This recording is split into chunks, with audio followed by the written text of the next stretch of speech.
You're welcome. All right. Thank you. Bye. Bye-bye. All right, that was Ms. Gwyneth Westbrook, the local president of the NAACP. Before we get another call, we want to announce that the graduating class, the August 3rd graduating class of EL High School Home Study Academy will hold its commencement ceremony on Saturday, the 3rd of August, 2013 at 5 p.m. And we will be announcing on next week's program where that ceremony will be located. Good afternoon, Ask Elaine. Yes, good evening, Miss Lucas. Hello, how are you? I am wonderful. This is Miss Cersei. Yes, how are you? And how's your husband? He is wonderful. We heard from your mother that your husband was ill. Both of our moms are at Laurel Bay Nursing Home, just a wonderful nurse care facility, and we salute those folks over there. Yes, but they give me a rundown on you and what's going on with you. It's so good to hear from you. What do you have for us today? Today, I just want to say I'm a little bit disoriented. Of our we have a young group, and they're called the Kitties, and they're a flow group, and we have been trying to get donations and several things from several places for our back to school program in the area of Tyndall Hike and Felton Home. But at this moment, we have still not been able to accomplish that. We're still asking, we're still looking, we're still trying to make that happen on Tuesday. Okay, what do you need? Tell the listeners what you need. We are in need of every supply from K to 12th grade for the kids that are going back to school.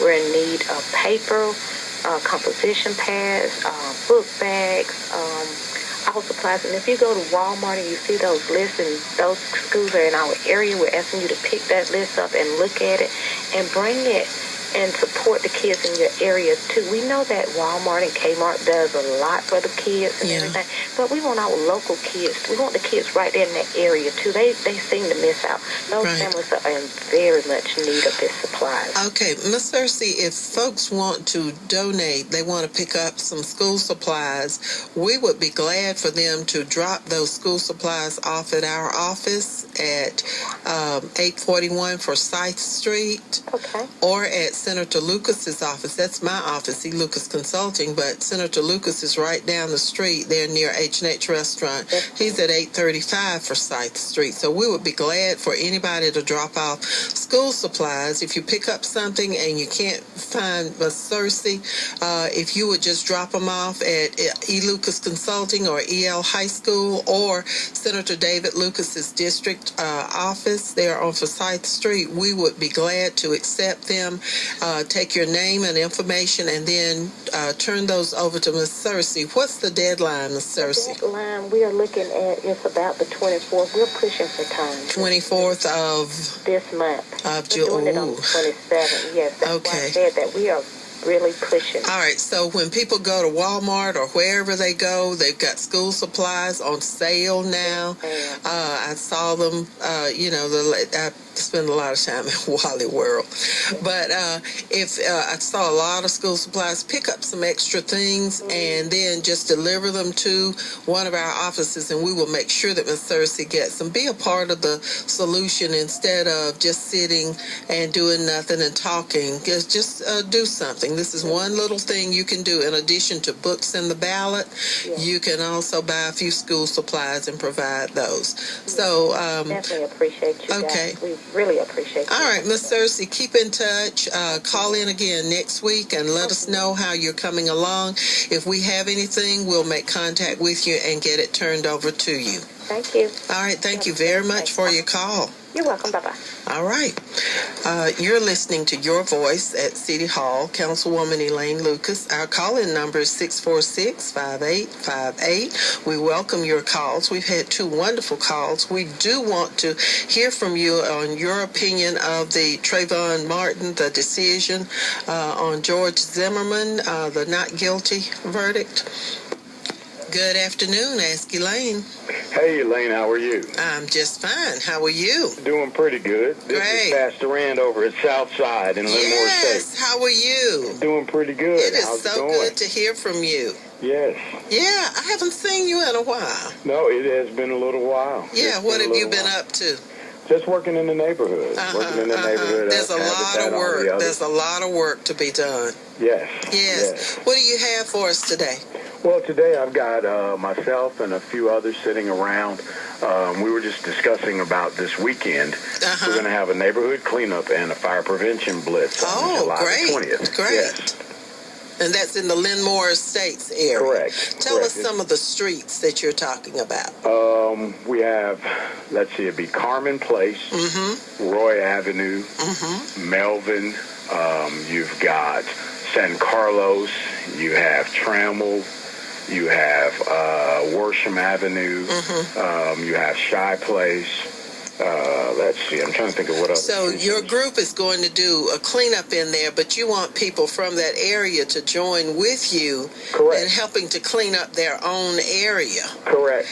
You know, I've participated in cleanups over the years, and I've been out there picking up trash, and I've seen some people sitting on their porch looking at me pick up the trash from around their homes. And I said, now, this is your house. I just finished cleaning up mine before I left. Amen. Now, I'm over here trying to help, but it seems like you would get up and come on out here and help us to pick up some of this stuff from around you. I'm just saying that people who come in to help revitalize communities, they like to see the folks in those areas joining in. So I think that's what you're asking for, Reverend, aren't you? Yes, that's what we want. We're looking for... This is one way for us to get the word out to the entire neighborhood about what we're doing. Well, it's wonderful that you're listening to Ask Elaine, and we want to make sure that you continue to listen. We try to be your voice. We try to give you the inside scoop on things, because I'm on City Council. Reverend Dr. Ficklin is on council. My husband's in the State Senate. We have Lonzie Edwards over on the County Commission, and Bert Bivens and some other folks who try to give you a first-hand view of what's going on. So we are glad to have folks listening in to Ask Elaine. Yes, it is good. Actually, we had Commissioner Harp out to our neighborhood watch. Did you? Great.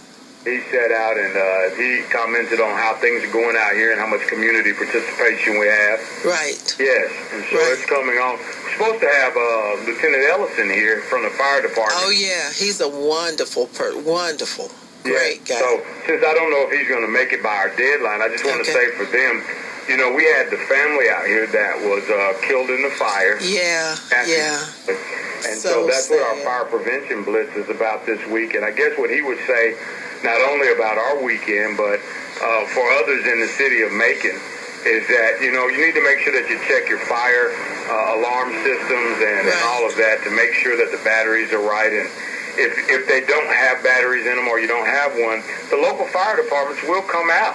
If you just make the call, they'll come out and install it for you. Tragedy in our neighborhood could have been prevented if the fire detection devices had been up and running. Right. Now tell us one more time the date of the cleanup and the hours. Okay, the date of the cleanup is this Saturday, July the 20th from 8 to 12. July 20th from 8 to 12. Correct. And so you want residents of the Linmore Estates area who live or who are concerned about that area, or folks who own property in that area, to come out and help with the cleanup.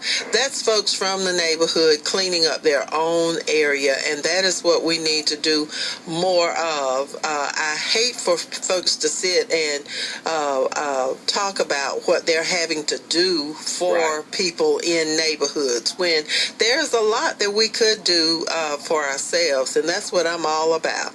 Yeah, you know, Elaine, when I got here, the neighborhood wasn't that together as far as a community. Right. And over the years that I've been here, you know, I came in to help rebuild our church, Southside, and we had community partnership come in, and we had leadership making come and Habitat come, and that's a lot of groups, and we all got together, and we're at that place where the neighborhood has bought in. We have like the National Night Out and all those things. Yeah. We see a great building of community support and community care.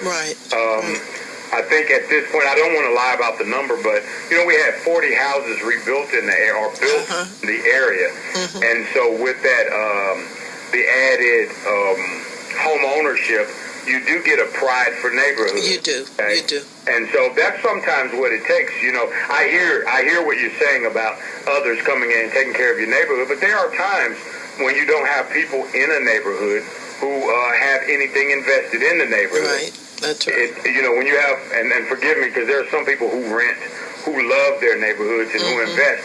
But then there are times that you have people nothing invested in the neighborhood, and because of that lack of investment, they don't want to see it cleaned up. They could care less. You're right. Yeah, You're but right. our neighborhood now, we've got a lot of great people here. There were a lot of good people here when I got here, and now there's 40 new families, and they are ready to clean up. And so there are some people who were raised in Lemoore Estates who might feel like, you know, coming out to help with the old neighborhood, because there are some lots that we haven't found the owners to.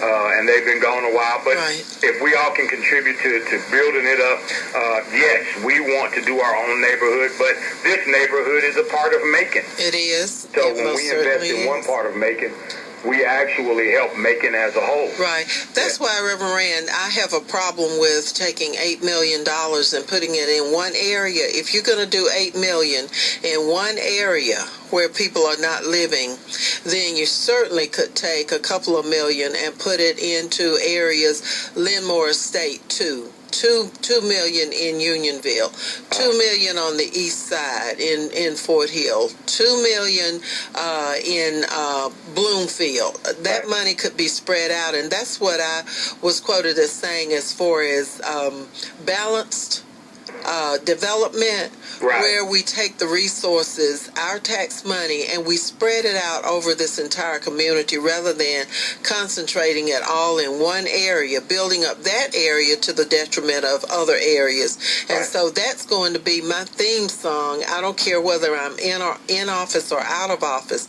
I'm still going to work on behalf of all the areas of the city, because everybody listening is paying some kind of taxes. Absolutely. And everybody's paying into this SPLOST, because whatever you buy, you have that extra penny added on that is going into this fund to take care of those big projects. And so thank you so very much for your call. It's just been a wonderful call, and please continue listening, and you can call in to ask Elaine anytime. Okay. Well, thank you very